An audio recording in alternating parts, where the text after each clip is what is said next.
السلام علیکم۔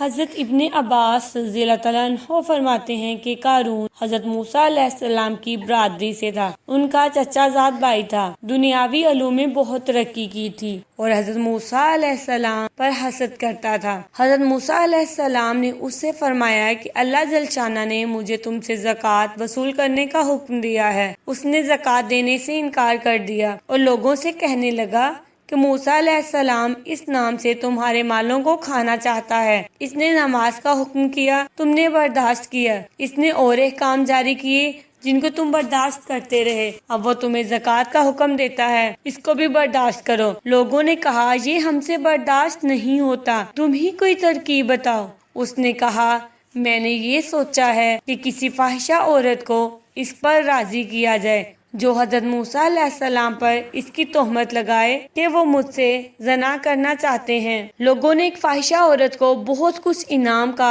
وعدہ کر کے اس پر راضی کر لیا کہ وہ حضرت موسیٰ علیہ السلام پر یہ الزام لگائے۔ اس کے راضی ہونے پر قارون حضرت موسیٰ علیہ السلام کے پاس گیا اور ان سے کہا کہ اللہ تعالیٰ نے جو احکام آپ کو دیے ہیں وہ بنی اسرائیل کو سب کو جمع کر کے سنا دیجئے۔ حضرت موسیٰ علیہ السلام نے اس کو پسند فرمایا اور سارے بنی اسرائیل کو جمع کیا، اور جب سب جمع ہو گئے تو حضرت موسیٰ علیہ السلام نے اللہ تعالیٰ کے احکام بتانے شروع کیے۔ مجھے یہ احکام دیے ہیں کہ اس کی عبادت کرو، کسی کو اس کا شریک نہ کرو، صلہ رحمی کرو، اور دوسرے احکام گنوائے جن میں یہ بھی فرمایا کہ اگر بیوی والا زنا کرے تو اس کو سنگسار کیا جائے۔ لوگوں نے کہا اور اگر آپ خود زنا کریں؟ حضرت موسیٰ علیہ السلام نے فرمایا اگر میں زنا کروں تو مجھے بھی سنگسار کیا جائے۔ لوگوں نے کہا کہ آپ نے زنا کیا ہے؟ حضرت موسیٰ علیہ السلام نے تعجب سے فرمایا کہ میں نے؟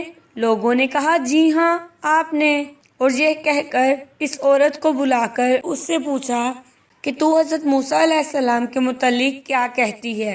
حضرت موسیٰ علیہ السلام نے بھی اس کو قسم دے کر فرمایا کہ تو کیا کہتی ہے؟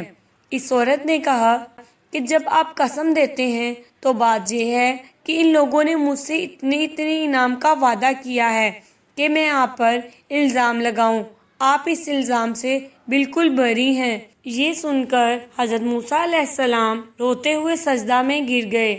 اللہ جل شانہ کی طرف سے سجدہ ہی میں وحی آئی کہ رونے کی کیا بات ہے، تمہیں ان لوگوں کو سزا دینے کے لیے ہم نے زمین پر تسلط دے دیا، تم جو چاہو ان کے متعلق زمین کو حکم فرماؤ۔ حضرت موسیٰ علیہ السلام نے سجدہ سے سر اٹھایا اور زمین کو حکم فرمایا کہ ان کو نگل جا۔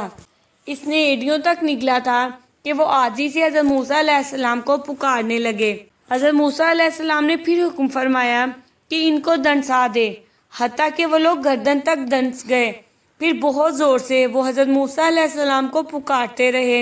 حضرت موسیٰ علیہ السلام نے پھر زمین کو یہی فرمایا کہ ان کو لے لے، وہ سب کو نگل گئی۔ اس پر اللہ جل شانہ کی طرف سے حضرت موسیٰ علیہ السلام پر وحی آئی کہ وہ تمہیں پکارتے رہے اور تم سے عاجزی کرتے رہے، میری عزت کی قسم اگر وہ مجھے پکارتے اور مجھ سے دعا کرتے تو میں ان کی دعا کو قبول کر لیتا۔